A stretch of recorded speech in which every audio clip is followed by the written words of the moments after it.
ஒரு அம்மா, அவங்களுக்கு 35 வயசு இருக்கும்.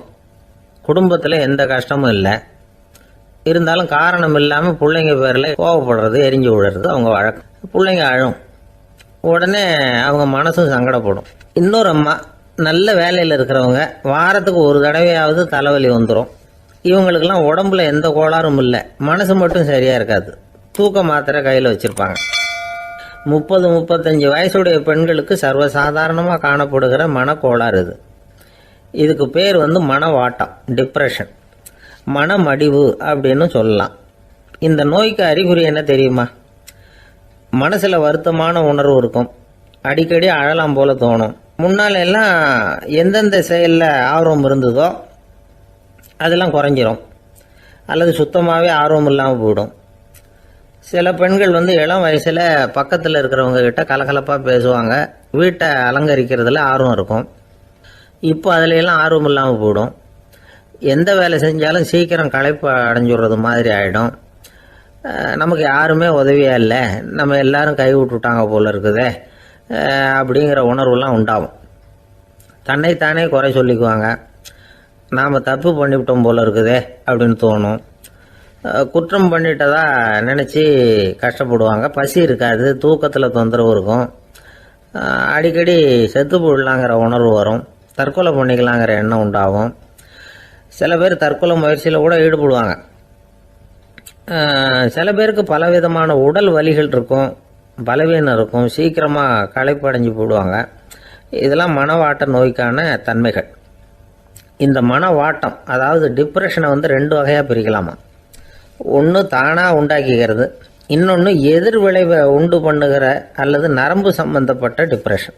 தானாக உண்டாக்கிக்கிற மனவாட்ட நோய் இருக்கு பாருங்க, அதுக்கு ஏதாவது சூழ்நிலை காரணமாக இருக்கலாம், அல்லது இல்லாமலும் போகலாம். மூளையில் டொப்பாமைன் அல்லது செரட்டோனின் இதோட அளவு குறையும் பொழுது இந்த டிப்ரெஷன் உண்டாகுது. இதுக்கு ஓரளவு பிறவி காரணங்கள் கூட இருக்கலாம். குடும்பத்தில் வேற சிலருக்கும் வரலாம். பாதிக்கப்பட்ட பெண்ணை பார்க்கறதுக்கு பலவீனமாக தெரியும். கடுமையான குற்ற உணர்வு இருக்கும். தனியாக இருக்கிறதுக்கு ஆசைப்படுவாங்க. நடுராத்திரியில் எழுந்திரிச்சு உட்காந்து கஷ்டப்பட்டுக்கிட்டு இருப்பாங்க. கொடூரமான முறையில் தற்கொலை பண்ணிக்க முயற்சி பண்ணுவாங்க. தீ வச்சுக்கிறது, அமிலத்தை குடிக்கிறது, தூக்கில் தொங்குறது. இப்படி தானாக வரவழைச்சிக்கிற மனவாட்ட நோய் மறையக்கூடிய நோய். ஒரு தடவை வந்தால் 3லேருந்து 6 மாதம் வரைக்கும் நீடிக்கும். இடைப்பட்ட காலங்களில் நோயாளி இயல்பாக இருப்பார்.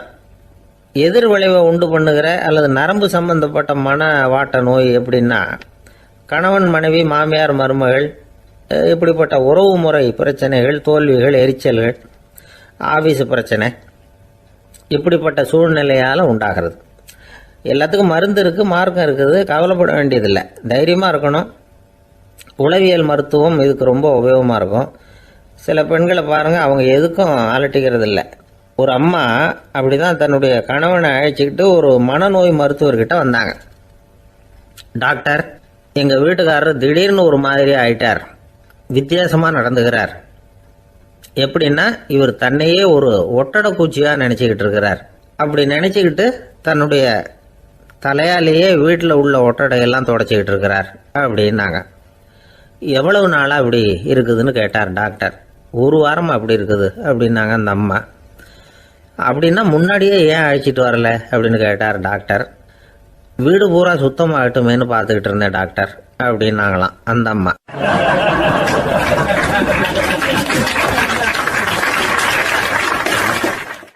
ஒரு ஊரில் ஒரு ஞானி இருக்கிறார். ரொம்ப பெரிய ஞானி, ரொம்ப வயசாயிட்டுது. கடைசி காலத்தில் அவர்கிட்ட சில பேர் வந்தாங்க. உங்கள் குரு யார் அப்படின்னு கேட்டாங்க. அவர் நிமிர்ந்து பார்த்தார். எனக்கு ஆயிரக்கணக்கான குருமார்கள் உண்டு, அவங்க பேரெல்லாம் சொல்லணும்னா இந்த காலம் பத்தாது. ஆனால் முக்கியமான ஒரு 3 பேரை பற்றி மட்டும் உங்களுக்கு சொல்கிறேன் அப்படின்னாராம். அப்புறம் சொன்னார், அந்த 3 பேரில் ஒருத்தன் ஒரு திருடன். ஒரு சமயம் ஒரு பாலைவனம் வழியாக நான் போய்கிட்டு இருந்தேன். அப்போது வழி தவறி போய் ஒரு கிராமத்துக்கு போயிட்டேன். அது இருட்டு நேரம், நடுராத்திரி, ஊரே உறங்கி போச்சு. அந்த நேரத்தில் ஒரு ஆள் மட்டும் ஒரு வீட்டு சுவத்தில் ஏதோ பண்ணி உள்ளே நுழையிறதுக்கு முயற்சி பண்ணிகிட்டு இருக்கிறான். அவங்கிட்ட போய் நான் இன்னைக்கு இங்கே எங்கே தங்க முடியும் அப்படின்னு கேட்டேன். அதுக்கு அவன், இந்த ராத்திரி வேளையில் அது ரொம்ப சிரமம், ஒரு திருடனோட உங்களால் தங்க முடியும்னா நீங்கள் என்னோட தங்கலாம் அப்படின்னா. நான் அவங்க கூட 1 மாதம் தங்கியிருந்தேன். ஒவ்வொரு நாள் ராத்திரியும் இப்போ நான் என்னுடைய வேலைக்கு போகிறேன், நீங்கள் ஓய்வு எடுத்துக்கோங்க அப்படின்னு சொல்லிவிட்டு போவான்.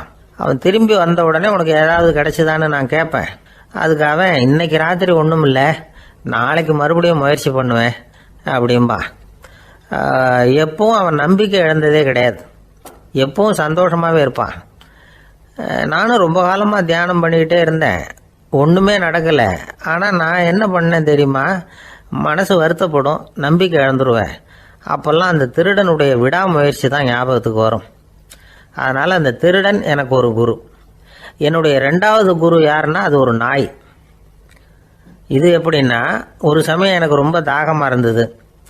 ஒரு நதியை நோக்கி போய்கிட்டு இருந்தேன்.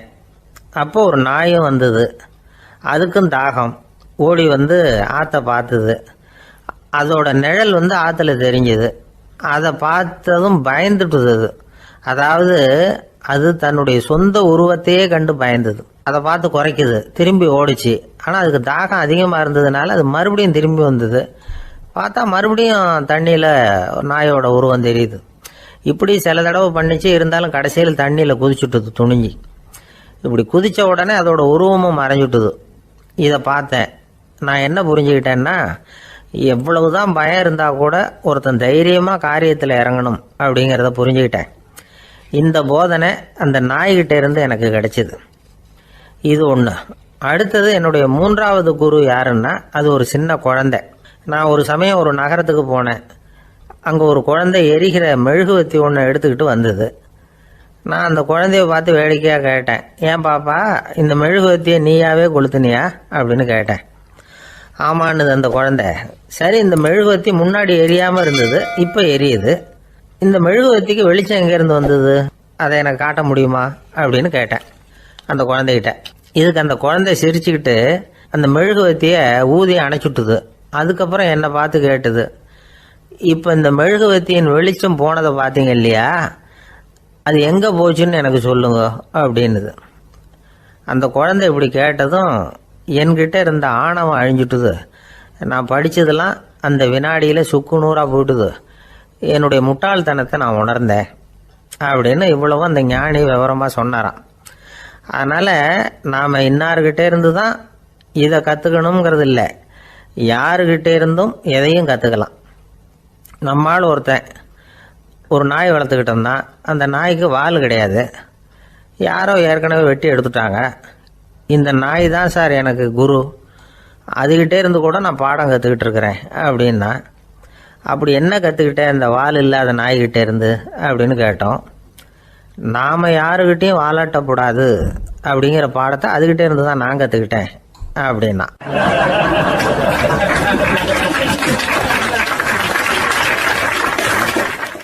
இந்த உலகத்தில் எவ்வளவோ உயிரினங்கள் இருக்குது, ஒவ்வொன்றும் ஒவ்வொரு விதமாக சண்டை போடுது.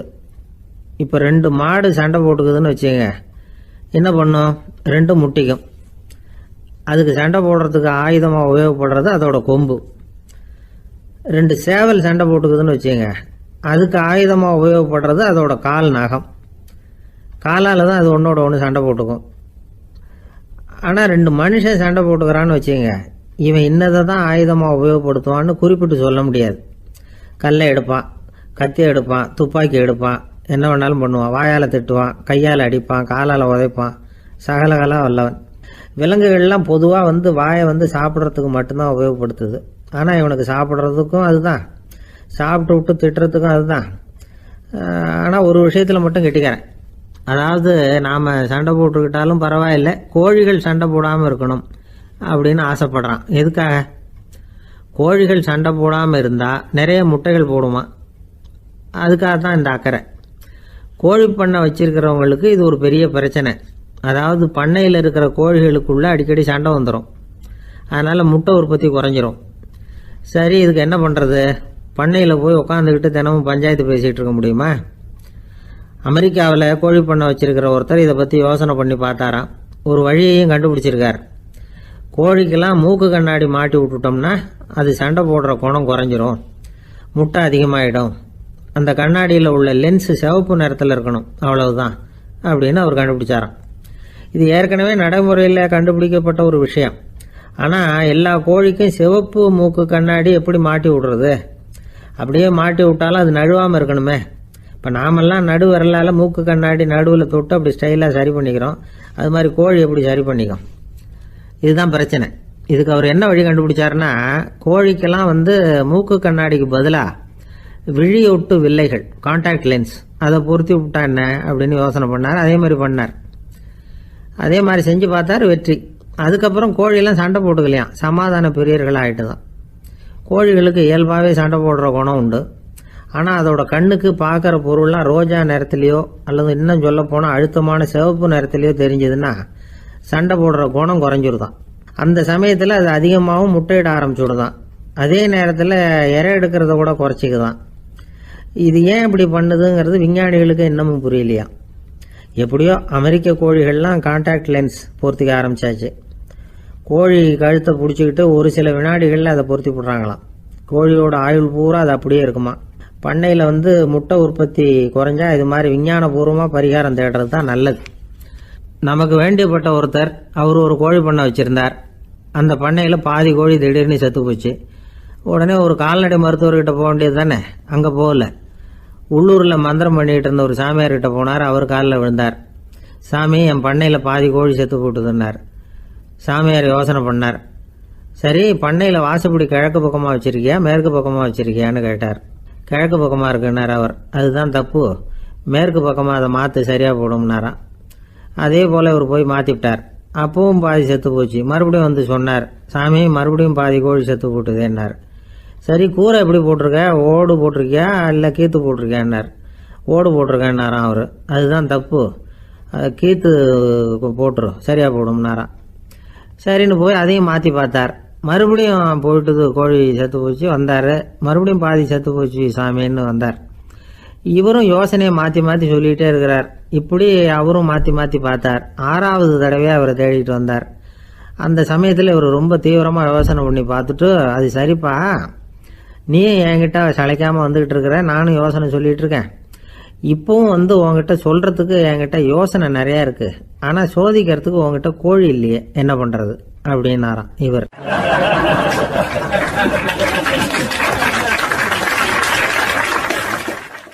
ஒரு ஊரில் ஒரு பெரிய ஞானி இருந்தார். அவர் படுக்கையில் இருந்தார். இன்னும் கொஞ்ச நேரம்தான் அவர் இந்த உலகத்தில் இருக்க போகிறார். அவரை சுற்றி ஏகப்பட்ட கூட்டம். ஏற்கனவே அவருடைய உபதேசங்களை கேட்டவங்க பல பேர் அவரை சுற்றி நிற்கிறாங்க. அந்த ஞானி மெதுவாக கண்ணை திறந்து பார்க்குறார். எல்லாரும் அவருடைய கடைசி வார்த்தையை கேட்கறதுக்காக அவளோட காத்துக்கிட்டு இருக்கிறாங்க. அந்த ஞானி மெதுவாக பேச ஆரம்பித்தார். நான் என்னுடைய வாழ்நாள் பூராவும் உங்களுக்கு நிறைய போதனைகள் சொல்லிக்கிட்டு இருக்கிறேன். பேரானந்தம், மகிழ்ச்சி, தியானத்தன்மை, இதை பற்றியெல்லாம் சொல்லியிருக்கிறேன். இப்போ நான் வேற ஒரு கரைக்கு போய்கிட்டு இருக்கிறேன். நான் இனிமேல் இந்த கரையில் இருக்க மாட்டேன். நீங்கள் நான் சொன்னதையெல்லாம் கேட்டீங்க, ஆனால் எதையும் நீங்கள் நடைமுறைப்படுத்தி பார்க்கல. எல்லாம் கேட்டதோடு சரி, அதோட விட்டுவிட்டீங்க. அப்புறம் அதை தள்ளி போட்டுக்கிட்டே வந்துட்டீங்க. மேலும் அதை தள்ளி போடுறதுல எந்த பிரயோஜனமும் கிடையாது.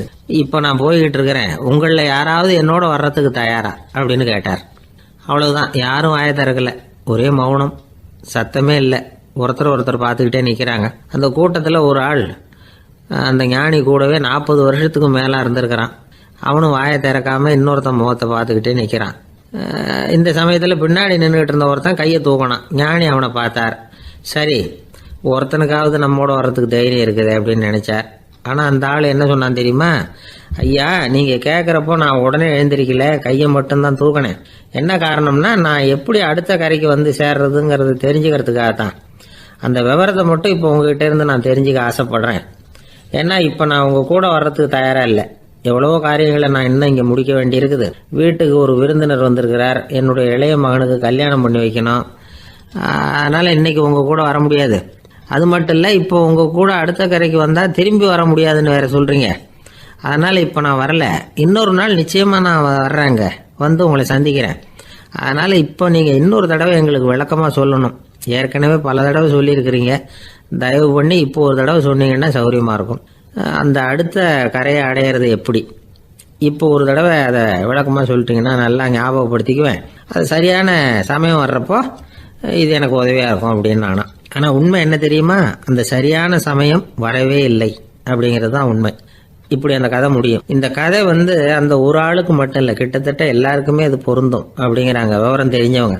எல்லாருமே அந்த சரியான தருணத்துக்காக தான் காத்துக்கிட்டு இருக்கிறாங்களாம். அதுக்காக ஜோசியம் பார்க்குறாங்க, கைரேகை பார்க்குறாங்க, நாளைக்கு என்ன நடக்குங்கிற ஆவலில் எல்லாரும் காத்துக்கிட்டு இருக்கிறாங்க. ஆனால் அந்த ஒரு நாள் ஒருபோதும் வரப்போகிறதில்ல. நீங்கள் தள்ளி போடுறதுக்காக பல அர்த்தமில்லாத காரணங்களை தேடுறீங்க அப்படிங்கிறார் ஒரு ஞானி. காத்திருக்கிறதுலேயே நம்ம காலம் ஓடி போயிடுது. ஏன்னா இன்னைக்கு நாம் சிந்திக்கிறது நாளைக்கு நாம் சிந்திக்கிறது இல்லை. ஒவ்வொரு நாளும் ஒவ்வொரு மாதிரி போயிடுது. நாளைக்கு மறுநாளை பற்றியே சிந்திக்கிறோம். இப்படியே அது பாட்டுக்கு போயிடும். கரையை தொட்டு பார்க்குறது எப்போ, இதுதான் கேள்வி. நமக்கு வேண்டியப்பட்ட ஒருத்தர் ஒரு ரயில்வே பிளாட்ஃபாரத்தில் நின்றுட்டு இருக்கிறார். அங்கே இருக்கிறவங்க கிட்ட கேட்குறாராம், விசாரிக்கிறார், ஏங்க கிழக்க போகிற ரயில் போயிட்டுதுங்களான்னாராம். போயிட்டுதுன்னு இருக்கிறாங்க. கொஞ்ச நேரம் கழிச்சு ஏங்க மேற்க போகிற ரயில் போயிட்டுதுங்களான்னு கேட்டிருக்காரு. போயிட்டுதுங்களான் இருக்காங்க. அப்புறம் கொஞ்ச நேரம் கழிச்சு மறுபடியும் ஏங்க 10:30 மணி வண்டி போயிட்டுதான்னு கேட்டிருக்காரு. தொடர்ந்து காலையிலேருந்து சாயந்தரம் வரைக்கும் இப்படி ஒரே இடத்துல நின்றுட்டு கேட்டுக்கிட்டே இருக்கிறார். இதை பார்த்துக்கிட்டு இருந்த ஒருத்தர் அவர்கிட்ட ஏங்க நீங்கள் எங்கே போகணும் அப்படின்னு கேட்டாராம். இவர் மெதுவாக சொன்னாராம், இந்த ரயில்வே லைனை தாண்டி அந்த பக்கம் போகணும் அப்படின்னாராம்.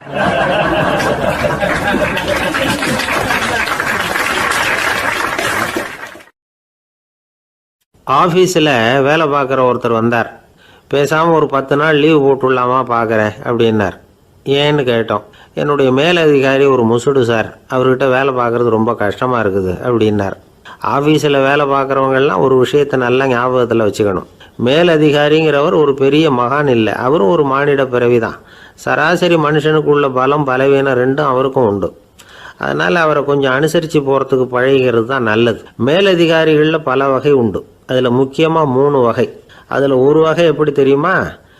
உங்களை ஒரு வேலை செய்கிற மெஷினாக மட்டுமே நினைக்கக்கூடிய வகை. இவங்கள்லாம் எப்படின்னா, எங்கேயாவது வெளியூர் போயிருந்தா கூட அங்கேருந்து ஃபோன் பண்ணுவாங்க, அந்த வேலை என்னாச்சு, இந்த வேலை என்னாச்சு அப்படின்னு. இவங்களுக்கெல்லாம் உங்கள் நலனை பற்றியோ உங்கள் குடும்பத்தை பற்றியோ அக்கறை இருக்காது. நீங்கள் சொல்கிற யோசனை எதுவும் இவங்ககிட்ட எடுபடாது.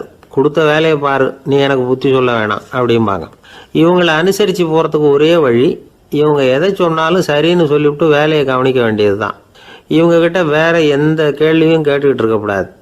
ஆமாம் சாமி போடுறது கௌரவ குறைச்சல் இல்லை, அது ஒரு அலுவலக சௌகரியம், அவ்வளவுதான். இன்னொரு வகையான மேலதிகாரிகள் எப்படி தெரியுமா? இவங்கெல்லாம் ஆஃபீஸ் வேலையை பற்றி அதிகமாக கவலைப்பட்டுக்கிட்டு இருக்க மாட்டாங்க. தங்களுடைய சொந்த இமேஜ் பாதிக்கப்படக்கூடாதுங்கிறதுலேயே கவனமாக இருப்பாங்க. இவங்கெல்லாம் அடிக்கடி உங்கள் நலனை விசாரிப்பாங்க. அதே மாதிரி நீங்களும் அவரை விசாரிக்கணும்னு எதிர்பார்ப்பாங்க. இந்த ரக அதிகாரிகளுக்கெல்லாம் புது வருட வாழ்த்து அனுப்பலாம், பிறந்தநாள் வாழ்த்து அனுப்பலாம். அவருக்கு எங்கேயாவது ஒரு பாராட்டு விழா நடந்தால் முதல் வரிசையில் போய் உட்காந்து உங்கள் முகத்தை காட்டலாம். ஆஃபீஸ் வேலையை மட்டுமே பார்க்குற பணியாளர்கள் இது மாதிரி அதிகாரிகள்கிட்ட நல்ல பேர் வாங்க முடியாது. இன்னொரு வகையான மேலதிகாரிகள் உண்டு. அவங்க எப்படின்னா, ஆஃபீஸ் வேலையை பற்றியும் கவலைப்பட மாட்டாங்க, தனக்கு கீழே வேலை பார்க்குறவங்கள பற்றியும் கவலைப்பட மாட்டாங்க. எக்காரணம் கொண்டும் தன்னுடைய பொசிஷனுக்கு ஆபத்து வந்துடக்கூடாதுன்னே நினைக்கக்கூடியவங்க இவங்க. இவங்களால கடுமையான வேலை செய்யவும் முடியாது, தீர்மானிக்கவும் முடியாது. எந்த முடிவையும் எடுக்காமல் அப்படியே தள்ளி போட்டுக்கிட்டே போடுவாங்க எல்லாத்தையும். இதனால் என்ன ஆகும்னா, இவருக்கு கீழே வேலை பார்க்குற உங்களுக்கு பொறுப்பு அதிகமாகிடும். இவங்ககிட்ட போய் பிரச்சனையை மட்டும் சொல்லி பிரயோஜனம் இல்லை, அதுக்கான முடிவுகளை நீங்களே சொல்லணும். அப்போ தான் இது மாதிரி அதிகாரிகள்கிட்ட நல்ல பேர் வாங்கலாம்.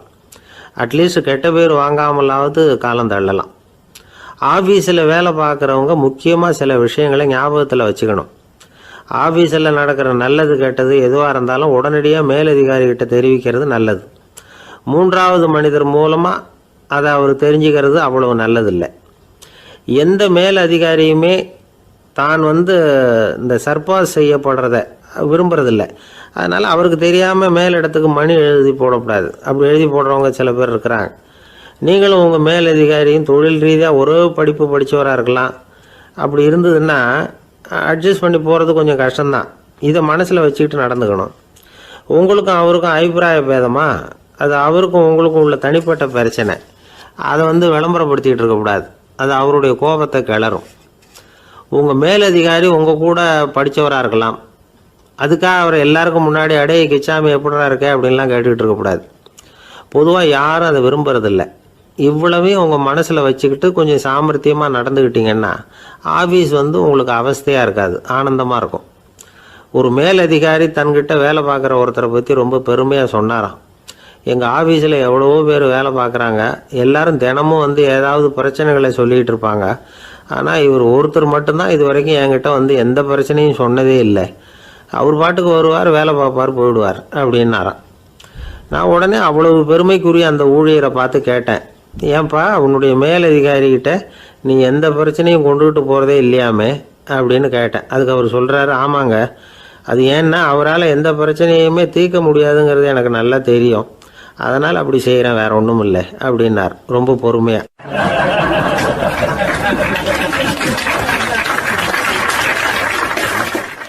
ஒருத்தர் ரொம்ப கவலையோடு உட்காந்துருந்தார். எதை பற்றி சார் கவலைப்படுறீங்கன்னு கேட்டோம். எதிர்காலத்தை பற்றி கவலைப்படுறேன்னார். ஏன்னு கேட்டோம். என்ன பண்ணுறதுன்னே தெரியல சார், எதிர்காலம் ஒரே இருட்டாக இருக்குது, பாதையே புரியலன்னார். இன்றைக்கி நம்ம இளைஞர்கள் பல பேருக்கு எதிர்காலம் இருட்டாக தான் தெரியுது. அவங்கெல்லாம் இந்த கதையை கொஞ்சம் கேட்கணும். ஒரு மலை அடிவாரத்தில் ஒரு சின்ன கிராமம். அந்த மலை ரொம்ப உயரமானது. அடர்த்தியாக செடி கொடிகள் மரங்கள் அதில் மண்டி கிடக்குது. பகல் வேளையில் இருட்டாக தான் இருக்கும், அவ்வளோ அடர்த்தி. அந்த மலை உச்சியில் ஒரு கோவில். நாள் ராத்திரியே புறப்பட்டாதான் காலையில் அந்த கோயிலுக்கு போய் சேர முடியும். கிராமத்து இளைஞன் ஒருத்தன் அந்த மலை உச்சிக்கு போக வேண்டியிருந்தது. கையில் ஒரு விளக்கை எடுத்துக்கிட்டு நாள் ராத்திரியே புறப்பட்டான். புறப்பட்டு போனவன் கிராமத்து எல்லையிலேயே நின்றுட்டான். ஏன் தெரியுமா? அவன் கையில் இருந்த விளக்கோட வெளிச்சம் 10 அடி தூரத்துக்கு தான் தெரியுது. அது வரைக்கும் தான் பாதை தெளிவாக இருக்குது. அதுக்கு அப்பால எல்லாம் ஒரே இருட்டாக இருக்குது, பாதை புரியல. இவன் யோசனை பண்ணி பார்த்தான். மனசுக்குள்ள ஒரு சந்தேகம். 10 அடி தூரம் தானே வெளிச்சம் தெரியுது, அப்படின்னா நாம் 10 அடி தூரம் தானே போக முடியும். அதுக்கு அந்தாண்ட ஒரே இருட்டாக இருக்குது, அதில் எப்படி நாம் நடந்து போகிறது? நாம் ரொம்ப தூரம் நடந்து போய் ஆகணுமே. அப்படிப்பட்ட நினப்பெல்லாம் அவனுக்கு வந்துட்டுது. இதுதான் அவன் மனசில் ஏற்பட்ட தயக்கம். இப்படி யோசிச்சுக்கிட்டே அந்த இளம் ஆசாமி புறப்பட்ட இடத்துலயே நின்றுகிட்டு இருக்கிறான். அந்த சமயத்தில் ஒரு வயசான பெரியவர் அந்த பக்கமாக வந்தார். அவர் கையில் இதை விட சின்னதாக ஒரு விளக்கு வச்சிருந்தார். அது எப்படின்னா அது ஒரு 5 அடி தூரத்துக்கு தான் வெளிச்சம் காட்டுது, அவ்வளவு சின்ன விளக்கு. அவரும் மலை உச்சிக்கு போகிறதுக்காக தான் வந்துகிட்டு இருக்கிறார். அவரை பார்த்து இவன் கேட்டான், என்ன பெரியவரே, இவ்வளவு சின்ன விளக்கை வச்சுக்கிட்டு அவ்வளவு தூரத்துக்கு எப்படி மலையேற போறீங்க அப்படின்னு கேட்டான். நீ ஏன் இப்படி தயங்கிட்டே நிற்கிறேன்னு கேட்டார் பெரியவர். என்கிட்ட இருக்கிற விளக்கு 10 அடி தூரத்துக்கு தான் பாதையை காட்டுதுன்னா. இப்போ பெரியவர் சொன்னார், தம்பி, உன் கையில் இருக்கிற விளக்கு கொடுக்குற வெளிச்சத்தை வச்சு நீ முதல்ல 10 அடி தூரம் முன்னாடி போ. 10வது அடியில் போய் நின்றுக்கிட்டு பாரு, மறுபடியும் ஒரு 10 அடி தூரத்துக்கு பாதை தெரியும். இப்படி உன் கையில் இருக்கிற விளக்கு தொடர்ந்து வெளிச்சம் காட்டிக்கிட்டே இருக்கும். நீ முன்னேற முன்னேற அந்த வெளிச்சமும் முன்னேறும். அதனால் எத்தனை கிலோமீட்டர் தூரம் வேணும்னாலும் நீ இந்த 10 அடி தூரம் வெளிச்சத்தை வச்சுக்கிட்டே நீ போயிடலாம், புறப்படு அப்படின்னார். இப்போ தான் அந்த பெரியவர் சொன்னது இளைஞனுக்கு பளிச்சுன்னு புரிஞ்சுதான். உடனே உற்சாகமாக புறப்பட்டான், உச்சிக்கு போய் சேர்ந்தான். இந்த கதையிலேருந்து நாம் புரிஞ்சிக்க வேண்டியது என்ன தெரியுமா? நீண்ட கால திட்டம் ஒன்று போடும் பொழுது நமக்கு முன்னாடி இருக்கிறத மறந்துட்டு மனசை போட்டு குழப்பிக்க கூடாது. உங்கள் கையில் என்ன இருக்கோ அதுலேயே உங்கள் எதிர்காலம் மறைஞ்சிருக்குது. கண் முன்னாடி தெரியறத வச்சு ஆரம்பிங்க, போக போக வழி தானா புலப்படும் அப்படிங்கிறார் ஒரு பெரியவர். பெரிய பயணங்களையெல்லாம் இப்படி தான் நடத்த வேண்டியிருக்கும். ஒவ்வொரு அடியாக எடுத்து வச்சா ஓடி போய் சேர்ந்து விடலாம். மலைச்சி போய் நின்றுட்டா நின்றுக்கிட்டே இருக்க வேண்டியது தான். நம்ம ஆள்லாம் ரொம்ப மோசமாக இருக்கிறாங்க. ஒருத்தன் அப்படி தான் நீண்ட தூர பிரயாணம் ஒன்று புறப்பட்டான். ரயில் போய்கிட்டே இருந்தது. கொஞ்சம் தூரம் போச்சு, பாதி வழியில் கையில் வச்சுருந்த டிக்கெட்டை காற்றுல விட்டுட்டான்.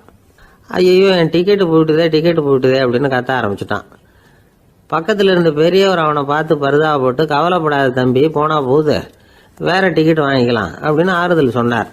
அதுக்கு அவன் சொல்கிறான், சார், நான் அதுக்காக அழலை, அந்த டிக்கெட்டு கிடைச்சா தானே நான் எந்த ஊருக்கு போகணுங்கிறது எனக்கு தெரியும் அப்படிங்கிறான்.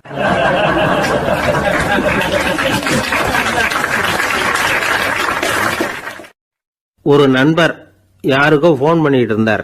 அவர் பேசி முடிச்சதும் நான் அவரை பார்த்து, இப்போ ஃபோன் பண்ணீங்களே, அந்த ஃபோன் நம்பர் என்ன அப்படின்னு கேட்டேன். அவர் தலையை சொரிஞ்சுக்கிட்டார், ஞாபகம் வரலன்னார். சரி சார், அதை விடுங்க, உங்கள் மனைவி பேர் என்ன அப்படின்னு கேட்டேன். மாலதின்னார். என்ன சார் இது வேடிக்கை, கொஞ்ச நேரத்துக்கு முன்னாடி பேசின ஃபோன் நம்பர் மறந்து போச்சு. எப்போவோ கல்யாணம் பண்ணிக்கிட்ட மனைவி பேர் மறக்கலை, அதை கரெக்டாக சொல்லிவிட்டீங்களே அப்படின்னு கேட்டேன். அவர் என்ன ஒரு மாதிரியாக பார்த்தார். அவர் அப்படி என்னை பார்த்ததில் ஒன்றும் தப்பு இல்லை. ஏன்னா நாம் எல்லாருமே அப்படித்தானே. ஒரு குறிப்பிட்ட காரியத்துக்காக தொலைபேசியில் ஒருத்தட்ட பேசுகிறோம். அதுக்கப்புறம் அந்த எண் நமக்கு அனாவசியம், அதனால் மறந்துடுறோம். இதுக்கு பேர் தான் தற்காலிக ஞாபகம். ஆனால் மனைவி பேரை மறந்துட முடியுமா? முடியாது. அது அவசியமான ஒன்று. அடிக்கடி அந்த பேரை உபயோகப்படுத்துகிறோம். அதனாலேயும் அது முக்கியங்கிறதுனாலேயும் அதை மறக்கிறது இல்லை. இதுக்கு பேர் நிரந்தர ஞாபகம். சரி, இந்த தற்காலிக ஞாபகம், நிரந்தர ஞாபகம், இது ரெண்டு ஞாபக அளவுகளையும் கட்டுப்படுத்துறது எது அப்படின்னா மூளைக்குள்ள நடக்கிற மின்சார நடவடிக்கைகள் தான். தற்காலிக ஞாபகம் ஒரு மின்னல் மாதிரி தோன்றி மறையுது. நிரந்தர ஞாபகம் ஒரு படிவம் போல மூளையில படிஞ்சுடுது. ஒரு சம்பவத்தின் பல பிரதிகள் மூளையில பல்வேறு பகுதிகளிலேயும் படியறதுனால ஒன்னு மறைஞ்சாலும் மறந்தாலும் இன்னொன்னு மறையறதில்லை. இப்படிப்பட்ட நிலைமையில தான் தொண்டையில இருக்கு, வாயில வரமாட்டேங்குது சார் அப்படிமா. ஒருத்தருக்கு எந்த துறையில ஆர்வமும் ஈடுபாடும் அதிகமோ அது சம்பந்தமான ஞாபக சக்தி அதிகமா இருக்கும். தொழிலை விரும்புகிற ஒரு டெலிபோன் ஆபரேட்டருக்கு எண்கள்லாம் நல்ல ஞாபகம் இருக்கும். அது மாதிரி கவிஞர்களுக்கு வார்த்தைகள் நல்ல ஞாபகத்தில் இருக்கும். இது ஒரு பக்கம் இருந்தாலும் ஒரு மூளை எண்களை விட எழுத்துக்களை விட படங்களை ரொம்ப சுலபமா ஞாபகத்தில் வச்சுக்குது. புரிஞ்சுக்கிற தன்மை, அனுபவம், புத்தி கூர்மை இது கூடி குறையிறத பொறுத்து ஞாபக சக்தியும் ஏறும் இறங்கும். இப்போ உதாரணத்துக்கு ஒரு பையனுக்கு படித்தது எதுவும் ஞாபகத்தில் இல்லைன்னா அவன் அதை சரியா புரிஞ்சுக்கலன்னு அர்த்தம். இந்த மறதிங்கிறது எந்த சமயத்தில் ஒரு பிரச்சனை ஆகுது தெரியுமா? உங்களுக்கு வேண்டியப்பட்ட ஒருத்தரை ஞாயிற்றுக்கிழமை சாயந்தரம் சரியா 5 மணிக்கு கடற்கரைக்கு வர சொல்லிவிட்டு அந்த நேரத்தை மறந்துட்டா அது பரவாயில்ல, வர சொன்னதையே மறந்துட்டாதான் நிலைமை மோசம்னு அர்த்தம். இப்படி இருந்தா இது சிகிச்சை எடுத்துக்க வேண்டிய நிலைமைங்கிறத புரிஞ்சுக்கணும். ஆமா, இதுக்கும் மருந்து இருக்கு. ஆனா மூளை குறிப்பிட்ட அளவுக்கும் கீழே இயங்குறப்போவோ இன்னொன்னு சொல்லுவாங்க, இந்த நியூரோ டிரான்ஸ்மிட்டர் அப்படின்னு சொல்லுவாங்க. அப்படிங்கிற மூளை ரசாயனம் ரொம்பவும் குறைஞ்சி போறப்போ மட்டும்தான் உபயோகப்படும். டாக்டர் என்ன சொல்றாங்க தெரியுமா? மூளையை பொறுத்த வரைக்கும் அதுல ஞாபக சக்தி அதிகமா உள்ள மூளை, மறதி உள்ள மூளை அப்படின்னு ஒன்றும் கிடையாது அப்படிங்கிறாங்க. நினைவு வச்சுக்கிறதுக்கு பயிற்சி அளிக்கப்பட்ட மூளை, பயிற்சியற்ற மூளை அப்படின்னு வேணும்னா சொல்லலாம் அப்படின்னு சொல்றாங்க. அதனால நம்ம ஞாபக சக்திங்கிறது நம்ம கிட்ட இருக்கிற பயிற்சி, முயற்சி இதை பொறுத்து தான் அமையும். ஒருத்தர் ஒரு பென்சிலை எங்கேயோ வச்சுக்கிட்டு தேடிக்கிட்டு இருந்தார். அப்புறம் என்னமோ தீவிரமா யோசனை பண்ணி அதை ஞாபகப்படுத்தி பார்த்துக்கிட்டு இருந்தாராம். எதிரில் உட்கார்ந்து இருந்தவர் சொன்னார், பென்சிலை தானே தேடிட்டு இருக்கீங்க, அது உங்க வலது காதில் இருக்குது சார் அப்படின்னாராம் அவரு. இதுக்கு அவரு சொல்லியிருக்காரு, பென்சிலை வலது காதில் தான் வச்சிருக்கேங்கிறது எனக்கு நல்லா ஞாபகம் இருக்கு, ஆனா எது வலது காதுங்கிறது தான் மறந்து போச்சு அப்படின்னாராம். அவர் அதை தான் யோசிச்சுட்டு இருந்திருக்கிறார்.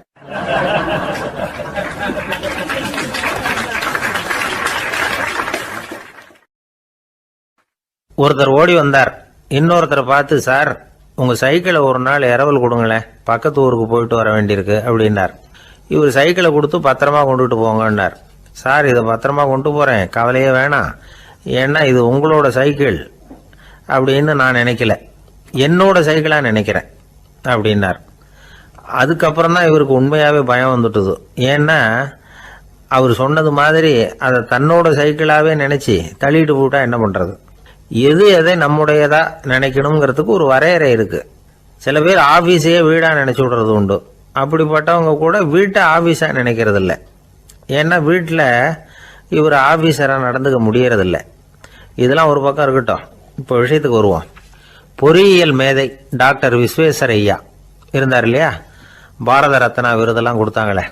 ஆபீஸ் வேலை வேற, சொந்த வேலை வேற அப்படிங்கிறதுக்கு ஒரு உதாரணமா இருந்தவர் அவர். மைசூர் மகாராஜா கிட்ட திவானா இருந்தார். அவர் ஒரு நாள் அரசாங்க வேலை காரணமா வெளியூர் போயிருந்தார். ஹாசன்கிற ஊருக்கு பக்கத்துல ஒரு பயண மாளிகை, அங்க தங்கிவிட்டார். ராத்திரி அங்க தங்கி இருந்துட்டு விடிஞ்சதும் ஊருக்கு திரும்புறதாக திட்டம். ராத்திரி தூங்குறதுக்கு ரொம்ப நேரம் ஆயிட்டுது. ரொம்ப நேரம் வரைக்கும் அரசாங்க சம்பந்தப்பட்ட வேலைகளையே பார்த்துக்கிட்டு இருக்கிறார். அரசாங்க ஃபைல்கள் நிறைய இருந்தது. அதையெல்லாம் ஒவ்வொன்றா எடுத்தார், படிச்சு பார்த்தார், பரிசீலனை பண்ணார். அதில் எழுத வேண்டியதை எழுதினார், கையெழுத்து போட்டார். ஒரு வழியாக அந்த வேலையெல்லாம் முடிஞ்சுது. அதுக்கப்புறம் என்ன பண்ணார்னா, தன்னுடைய சூட்கேஸை திறந்தார்.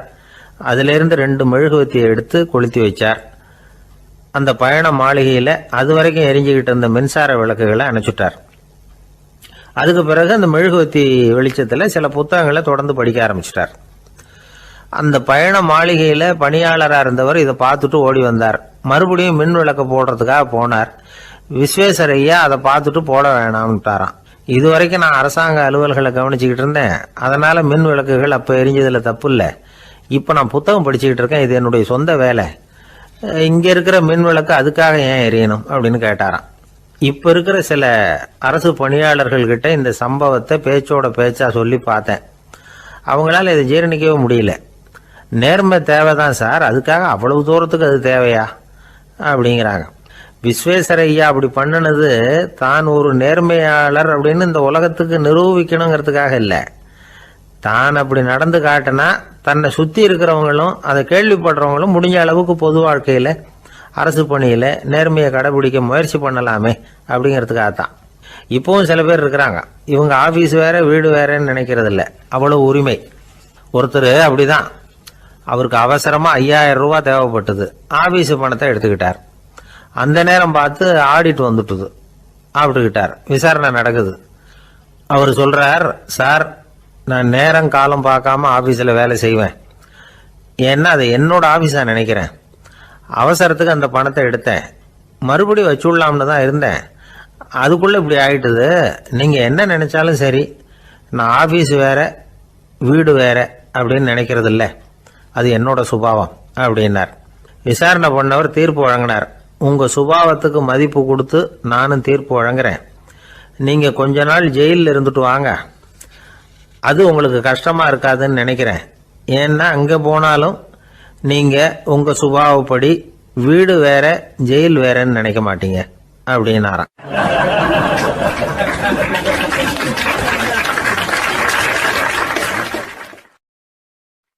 சில பேர் ஆளை பார்த்தா 60 வயசு மாதிரி தோணும், உண்மையான வயசு என்னன்னு பார்த்தா 40 அல்லது 45ம்பாங்க.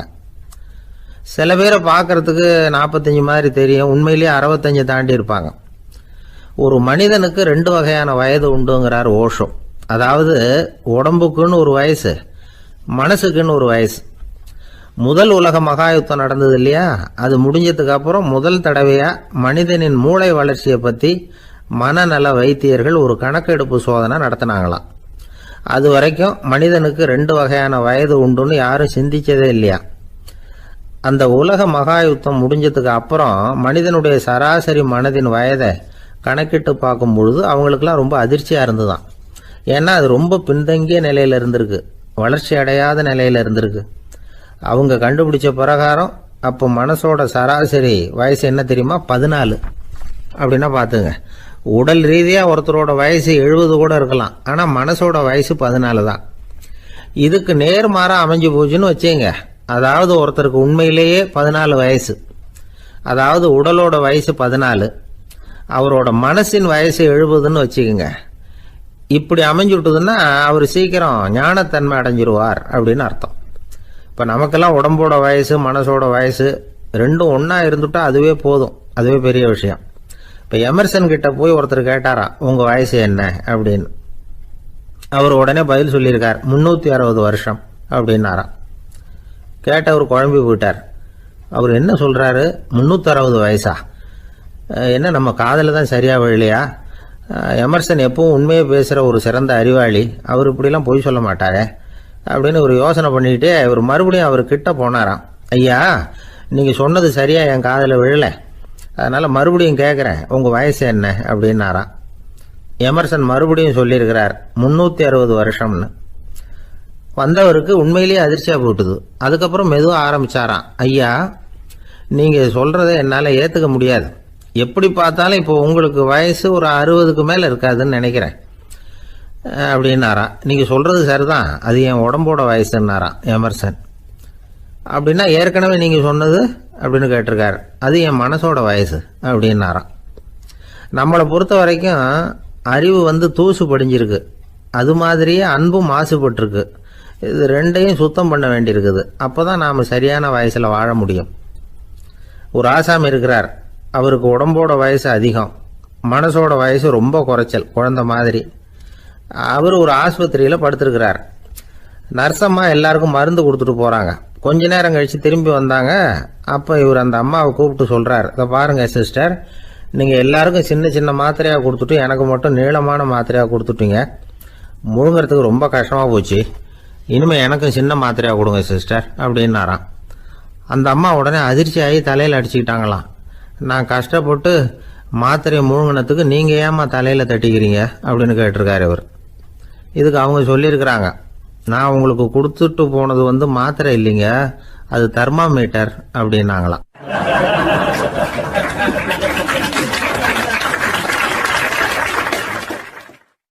ஒரு நண்பர் சினிமா படம் தயாரிக்கிறவர், அவர்கிட்ட ஒரு நாள் பேசிக்கிட்டு இருந்தேன்.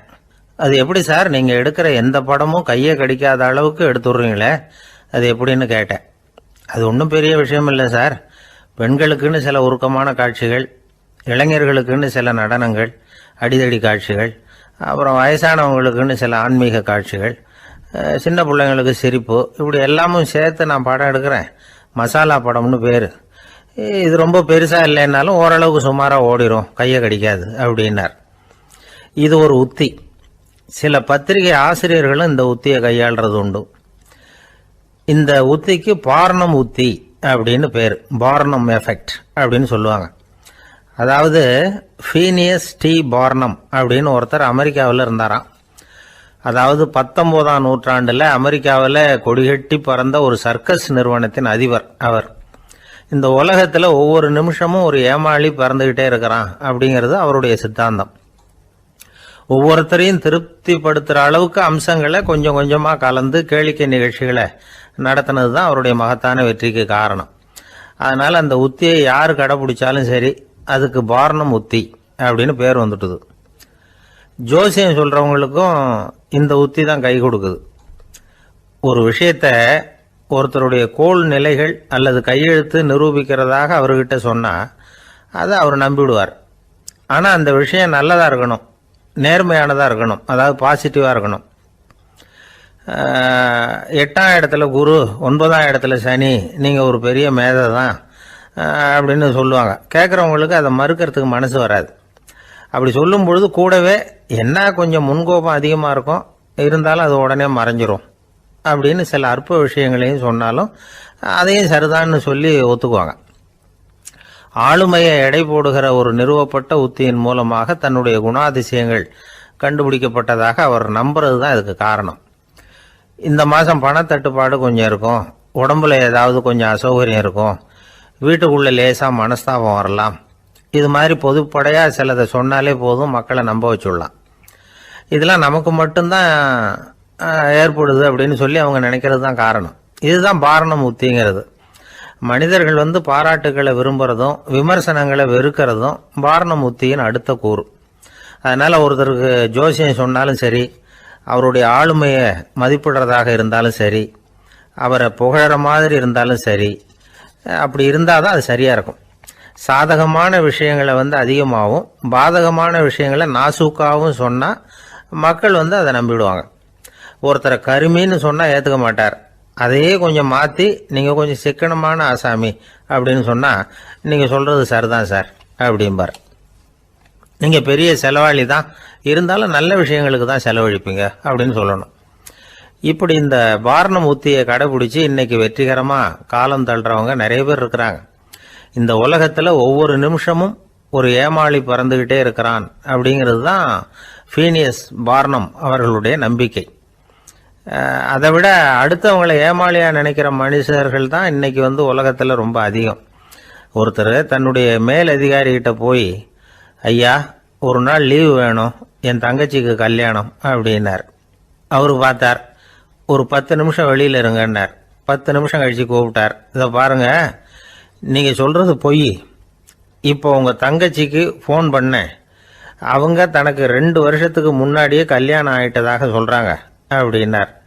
உடனே இவர் சொன்னார், சார் இப்போ நீங்கள் சொல்கிறதும் பொய்யா தான் இருக்கணும், ஏன்னா நிஜமாக எனக்கு ஒரு தங்கச்சியே கிடையாது அப்படின்னார்.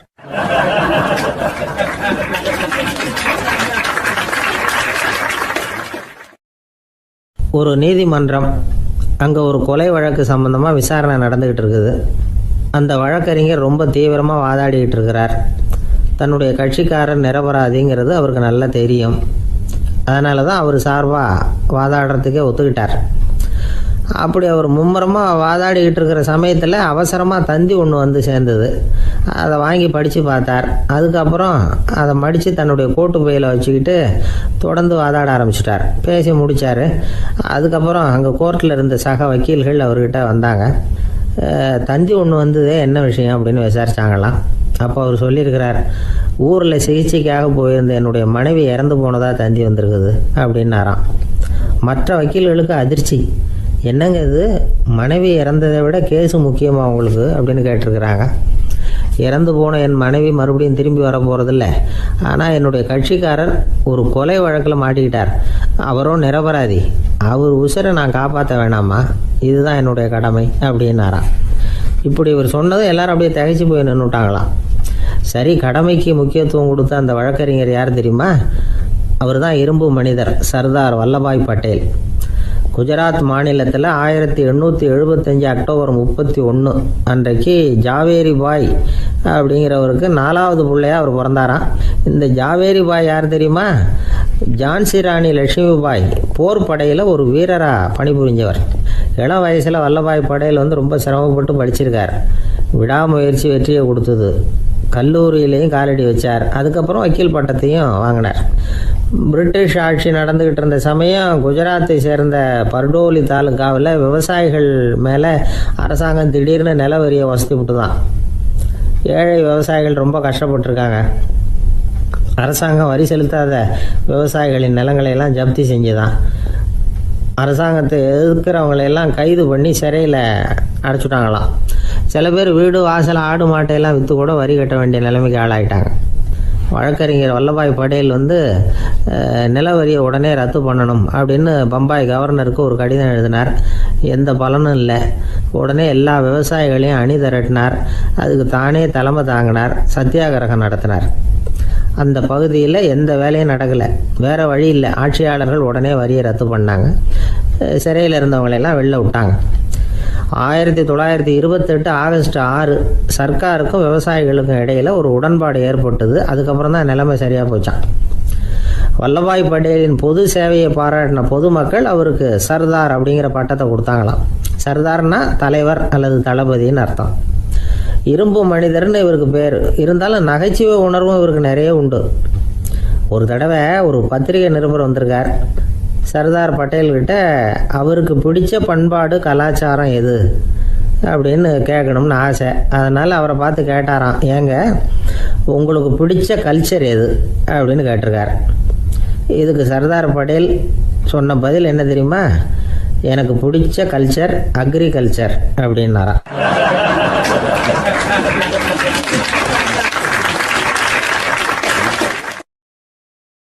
ஒரு சராசரி மனிதனுடைய இயல்பு என்ன? இன்பம் வந்தால் துள்ளி குதிப்பான், துன்பம் வந்தால் சோர்ந்து போய் ஒரு மூலையில் உட்காந்துருவான். இவன் தான் சராசரி மனிதன். ஆனால் ஒருத்தன் இன்பம் வந்தால் அதுக்காக மகிழ்ச்சி அடையிறதில்ல, துன்பம் வந்தால் அதுக்காக சோர்ந்து போகிறதில்ல அப்படின்னு வச்சுக்கோங்க. அப்படி இருந்தால் அவன் சாதாரண ஆள் கிடையாது. ஒரு ஊரில் ஒரு ஞானி இருந்தார். அவரை தேடிட்டு ஒரு பெரியவர் வந்தார். ஐயா, ஞானத்தில் சிறந்த ஞானம் எது அப்படின்னு கேட்டாராம். இதுக்கு அந்த ஞானி என்ன பதில் சொன்னார் தெரியுமா? இன்பத்தினால மகிழ்ச்சி அடையாமலும் துன்பத்தினால சோர்வு அடையாமலும் இருக்கிறது தான் அந்த ஞானம், பெரிய ஞானம் அப்படின்னாராம். சரி சுவாமி, அப்படிப்பட்ட ஞானம் உங்களுக்கு எப்படி வந்ததுன்னு கேட்டிருக்காரு இவர். அதை நான் ஒரு கழுதைகிட்ட இருந்து கற்றுக்கிட்டேன் அப்படின்னாராம் அவர். இவருக்கு ஒன்றும் புரியல. ஒரு மாதிரியாக முழிச்சிருக்கிறார். இதை அவர் புரிஞ்சுக்கிட்டார். நீங்கள் நாளைக்கு காலையில் நம்முடைய ஆசிரமத்துக்கு வாங்க, புரிய வைக்கிறேன்னாராம். சரின்னு அவர் போயிட்டார். மறுநாள் காலையில் ஆசிரமத்துக்கு வந்து சேர்ந்தார். ஞானி அவரை கூப்பிட்டு உட்கார வச்சார். வாங்க இப்படி உட்காருங்க, கொஞ்ச நேரத்தில் இந்த வழியாக ஒரு கழுதை போகும், அதை கவனித்து பாருங்கன்னாராம். இவருக்கு இன்னமும் ஒன்றும் புரியாமல் போச்சு. ஒரே குழப்பம். இருந்தாலும் அந்த ஞானி சொன்னது மாதிரியே உட்காந்துருக்கிறார். கொஞ்ச நேரத்தில் இந்த வழியாக ஒரு கழுதை போச்சு. அது முதுக நிறைய அழுக்கு மூட்டைகள், அதை சுமந்துக்கிட்டு போகுது. ஒரு செலவு தொழிலாளி அதை ஓட்டிகிட்டு போகிறார். கொஞ்சம் தூரத்தில் ஒரு ஆறு இருக்குது. அங்கே போய் துணியெல்லாம் சுத்தப்படுத்திக்கிட்டு சாயந்தரமாக திரும்பி இந்த வழியாகவே வருவாங்க. ஞானி சொன்னது மாதிரியே இந்த பெரியவர் அழுக்கு மூட்டையை சுமந்துக்கிட்டு போகிற அந்த கழுதையை கவனித்தார். கழுதை போயிட்டுது. அதுக்கப்புறம் ஞானியை திரும்பி பார்த்தார். இப்போ அந்த ஞானி சொன்னார், சாயந்தரம் வரைக்கும் நீங்கள் இங்கேயே இருக்கணும்னார். அதே மாதிரி இவர் இருந்தார். சாயந்தரமாக அந்த ஞானி சொன்னார், ஐயா, இப்போ கொஞ்ச நேரத்தில் அந்த கழுதை இந்த வழியாக திரும்பி வரும், அதையும் கவனித்து பாருங்கன்னார். இவரும் கவனித்து பார்க்குறார். கழுதை வந்தது. அது முதுகில் சலவை செய்யப்பட்ட துணி மூட்டை. அது பாட்டுக்கு சுமந்துக்கிட்டு போய்கிட்டு இருக்குது. பெரியவருக்கு ஒன்றும் புரியல, பொறுமை இழந்துவிட்டார். சரி சுவாமி, இந்த கழுதைக்கும் உங்கள் ஞானத்துக்கும் என்ன சம்பந்தம் அப்படின்னார். இப்போ அந்த ஞானி விளக்கினார். ஐயா, இந்த கழுதை இதே மாதிரி தினமும் காலையில் அழுக்கு மூட்டைகளை சுமந்துக்கிட்டு ஆற்றுக்கு போகுது, மாலையில் வெண்மையான சுத்தமான துணிகளை சுமந்துக்கிட்டு திரும்பி ஊருக்கு போகுது. காலையில் இது போகும் பொழுது முதுகில் அழுக்கு மூட்டைகளை சுமந்துக்கிட்டு போகிறோமேங்கிற வருத்தமும் அதுக்கு கிடையாது. சாயந்தரம் திரும்பி வரும்பொழுது சுத்தமான துணிகளை சுமந்துக்கிட்டு வர்றோமேங்கிற மகிழ்ச்சியும் அதுக்கு இல்லை. இதை பார்த்து தான் நானும் அது மாதிரி ஞானத்தை கற்றுக்கிட்டேன் அப்படின்னாராம். அதனால் யார் கற்றுக் கொடுக்குறாங்க அப்படிங்கிறத விட எதை கற்றுக்கிறோம் அப்படிங்கிறது தான் முக்கியம். ஒரு சினிமா பார்க்குறோம், ஒரு அருவி கொட்டுறது மாதிரி காட்சி வருது, தண்ணீர் வழியுது. படம் முடிஞ்சதும் பார்த்தீங்கன்னா அந்த திரை என்ன நனைஞ்சு போயா இருக்கும். ஒரு தீப்பிடிச்சு எரியிற காட்சியே சினிமாவில் பார்க்குறீங்க, காட்சி முடிஞ்சதும் அந்த வெண் திரையே கருகி போயா இருக்கும். படத்தில் வர்ற தண்ணீரும் நெருப்பும் அந்த திரையை பாதிக்கிறது இல்லை. நாம் அந்த திரை மாதிரி இருக்கிறதுக்கு கற்றுக்கணுமா. அந்த பக்குவம் வந்துவிட்டதுன்னா இன்பமும் துன்பமும் நம்ம எதுவும் செய்யாது. ஒரு சினிமாவை பார்க்குற வரைக்கும் சிரிக்கலாம், அழலாம். பார்த்துட்டு வெளியில் வரும்பொழுது அழுதுகிட்டே வரக்கூடாது. ஒருத்தர் வந்தார், அப்படி படம் முடிஞ்சு வெளியில் வரும்பொழுது அருவி மாதிரி கண்ணீர் சிந்திக்கிட்டே வரார். ஏன் சார் படம் அவ்வளவு சோகமா அப்படின்னு கேட்டார். இன்னொருத்தர், இல்லை சார், கூட்டம் ரொம்ப குறைச்சல் சார், மொத்தம் படம் பார்க்க வந்தவங்களே 15 பேர் தான் சார் அப்படின்னார் கண்ணீரை தொடச்சிக்கிட்டே. அதுக்கு நீங்கள் ஏன் சார் அழறீங்கன்னு கேட்டார் அவர். இந்த படத்தோட தயாரிப்பாளரே நான் தான் சார் அப்படின்னாரா இவர்.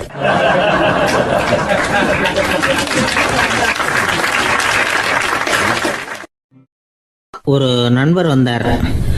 ரொம்பவும் இறுக்கமாக உடை அணிஞ்சிருந்தார். அதாவது ஆடைக்குள்ளே அவர் மாட்டிக்கிட்டு இருந்தது மாதிரி தெரிஞ்சது.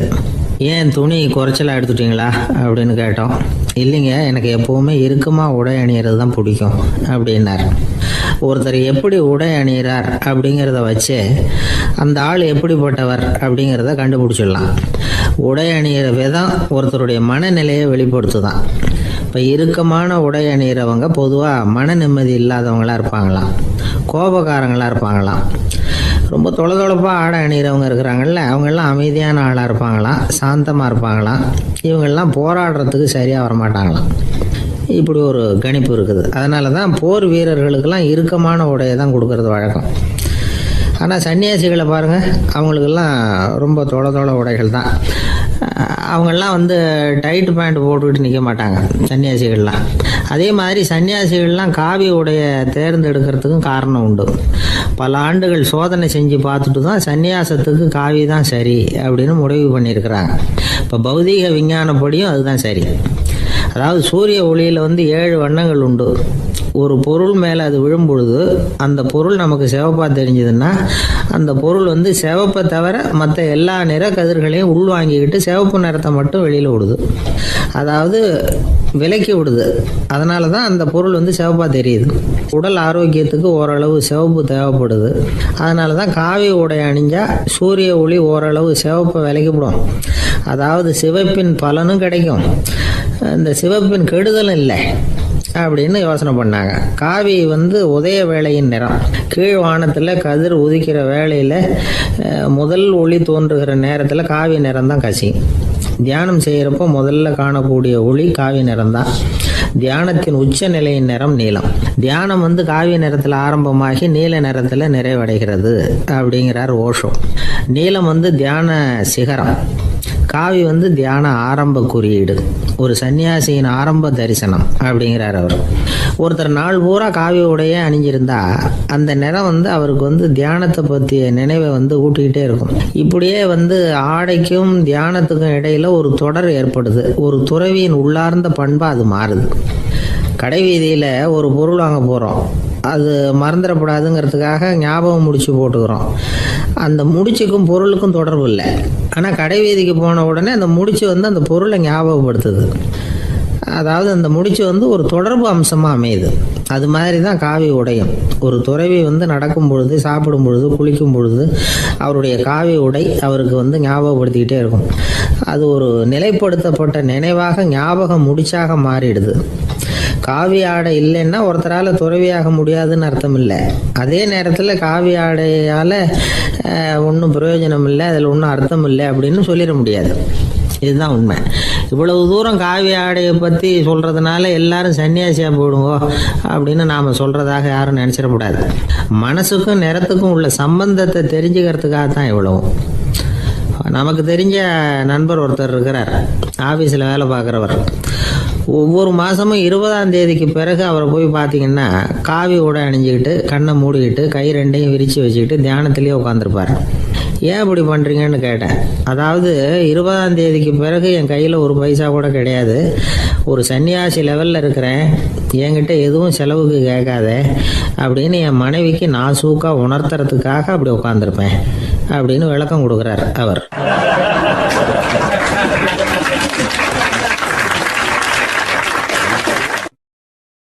ஒருத்தர் வேகமாக நடந்து போகிறார். கடத்தெருவில் ஒரு ஸ்வீட்டு கடையை பார்க்குறார். உடனே சடன் பிரேக் போட்டது மாதிரி நிற்கிறார். ஒரு ஸ்வீட் வாங்கி சாப்பிட்லாமேன்னு மனசு சொல்லுது. டாக்டர் வேணாம்னு சொல்லியிருக்கிறார், உடம்புக்கு ஒத்துக்காது, அதனால் அது வேணாம்னு சொல்லுது அறிவு. இவர் மனசு சொல்கிறத கேட்கல, அறிவு சொல்கிறபடி கேட்குறார். அதனால் மறுபடியும் வேகமாக அங்கேருந்து நடந்து போயிடுறார். அவர் நல்ல மனுஷன். மனுஷனுக்கு அறிவும் இருக்குது, உணர்ச்சியும் இருக்குது. எதுக்கு எடுத்தாலும் உணர்ச்சி வசப்பட்டுக்கிட்டு இருக்கக்கூடாது, அறிவு வசத்தில் நாம் இருக்கணும். அப்போ தான் நாம் நல்லபடியாக வாழ முடியும். இல்லைன்னா அவஸ்தை தான்.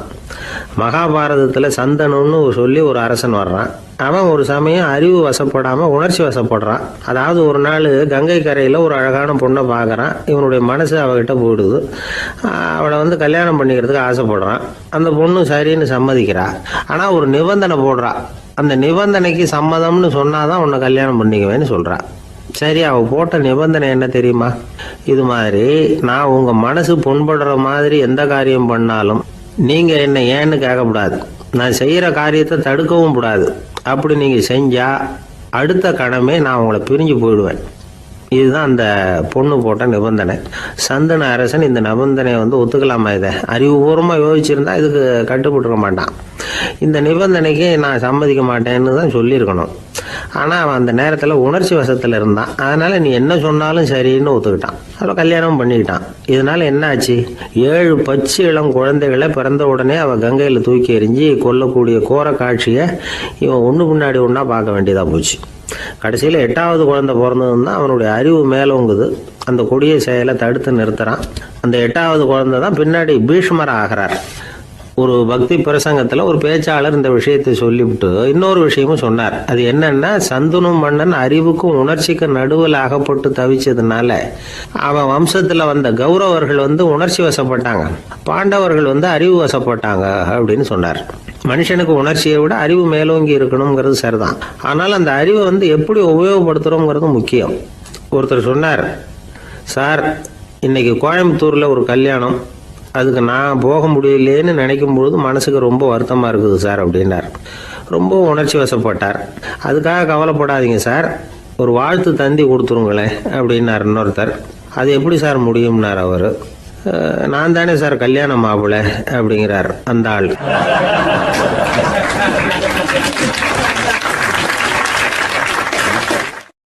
ஒரு சின்ன பையன் என்னை தேடிட்டு ஓடி வந்தான். ஒரு கதை சொல்லுங்கன்னா, சொந்தமாக எதுவும் தெரியாதே என்ன, உங்களுக்கு சொந்தமாக எதுவும் தெரியாதுன்னு எனக்கும் தெரியும் அப்படின்னா. இந்த பையன் அடிக்கடி என்கிட்ட கதை கேட்குறவன், அதனால் என்னோட ரகசியம்லாம் அவனுக்கு அத்துப்படி. அதனால தான் அவ்வளவு தெளிவாக அடிச்சு விட்றான். சரி, இப்போ என்ன செய்யலாம்னு, பழைய கதை ஏதாவது ஒன்று சொல்லுங்களேன்னா. உனக்கு கிருஷ்ணதேவராயரை தெரியுமான்னு. அவர்கிட்ட நேரில் பழக்கம் இல்லை, ஆனால் அவரை பற்றி புஸ்தகத்தில் படிச்சிருக்கேன்னா. சரி, இவன்கிட்ட மேற்கொண்டு பேச்சு கொடுத்தா நம்மளை ஒரு மாதிரி ஆக்கி விடுவான் அப்படிங்கிறத யூகம் பண்ணிட்டு அவனை உட்கார வச்சு கடைசி வரைக்கும் குறுக்க பேசக்கூடாது அப்படின்னு ஒரு கண்டிஷனையும் போட்டுட்டு அந்த கதையை சொன்னேன். ஒரு சமயம் கிருஷ்ணதேவராயர் சமஸ்தானத்துக்கு ஒரு பெரிய வித்வான் சேர்ந்தாராம். என்னோட போட்டி போடுறதுக்கு இந்த ஊரில் யாராவது இருக்கீங்களா அப்படின்னு சவால் விட்டாராம். அந்த ஊரில் இருந்த பெரிய பெரிய வித்வான்லாம் இது ஏதுனா வம்பா போச்சுன்னு நினைக்க ஆரம்பிச்சிட்டாங்க. யாரும் அந்த ஆளோட போட்டி போடுறதுக்கு தயாராக இல்லை. எல்லாரும் நடுங்கிக்கிட்டு இருக்கிறாங்க. அந்த நேரத்தில் ஒருத்தன் மட்டும் தைரியமாக முன்னுக்கு வந்தான். அது யாருன்னா தெனாலிராமன். அந்த சமஸ்தானத்தில் விகட கவி அவன். என்ன அனுப்புங்க போட்டிக்கு, நான் ஜெயிச்சு காட்டுறேன்னா. உனக்கு அவ்வளவு தைரியம் இருக்குதா அப்படின்னு கேட்டாங்க. தைரியம் மட்டும்தான் என்கிட்ட இருக்குது, ஆனால் தைரியம் இருந்தால் அதிர்ஷ்டம் தேடிட்டு வருங்கிறது எனக்கு தெரியும் அப்படின்னா. அடுத்த நாள் போட்டி ஆரம்பமாச்சு. அந்த பெரிய வித்வான் வந்து நின்னார். தெனாலிராமன் எதிரில் வந்து நின்னா. அந்த வித்வான் ஒரு விரலை காட்டினார். தெனாலிராமன் பதிலுக்கு 2 விரலை காட்டினான். வித்வான் 3 விரலை காட்டினார். இவன் உடனே 4 விரலை காட்டினான். உடனே 5 விரலை காட்டினார் அவர். தெனாலிராமன் உடனே தன்னுடைய கை முஷ்டியை காட்டினான், கையை மூடி காட்டினான். அவ்வளோதான். அந்த பெரிய வித்வான் கிருஷ்ணதேவராயர் காலில் விழுந்தார். நான் தோத்துட்டேன், என் தோல்வியை ஒத்துக்கிறேன் அப்படின்னு சொல்லிவிட்டார்.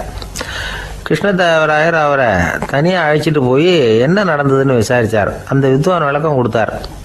ஆண்டவன் ஒருவன் தான் உண்டுங்கிறத விளக்கறதுக்காக நான் ஒரு விரலை காட்டினேன். அப்படி இல்லை, சக்தியை சேர்த்தா சக்தி சிவன் 2 பேர் உண்டுன்னு உங்கள் வித்வான் 2 விரலை காட்டினார். மூர்த்திகள் 3 பேருங்கிறதுக்காக நான் 3 விரலை காட்டினேன். வேதங்கள் 4ன்னு சொல்லி ஒரு 4 விரலை காட்டினார். பஞ்சபூதங்கள் 5ன்னு நான் 5 விரலை காட்டினேன். அதையெல்லாம் அடக்கி ஆளணும்னு சொல்லி அவர் கையை மூடி உறுதியாக காட்டினார். அடடா, உங்கள் வித்வானுக்கு எப்பேற்பட்ட அறிவு! அவர் தான் ஜெயிச்சார், நான் தோத்துட்டேன் அப்படின்னார் அவர். அப்படி சொல்லிவிட்டு அவர் போயிட்டார். அதுக்கப்புறம் தெனாலிராமனை கூப்பிட்டு என்னப்பா நடந்தது அப்படின்னு கேட்டாராம். அதுக்கு தெனாலிராமன் விளக்கம் கொடுத்துருக்குறான். அவன் முதல்ல என்னை கொன்னுடுவேன்னு அந்த வித்வான் ஒரு விரலை காட்டினான்.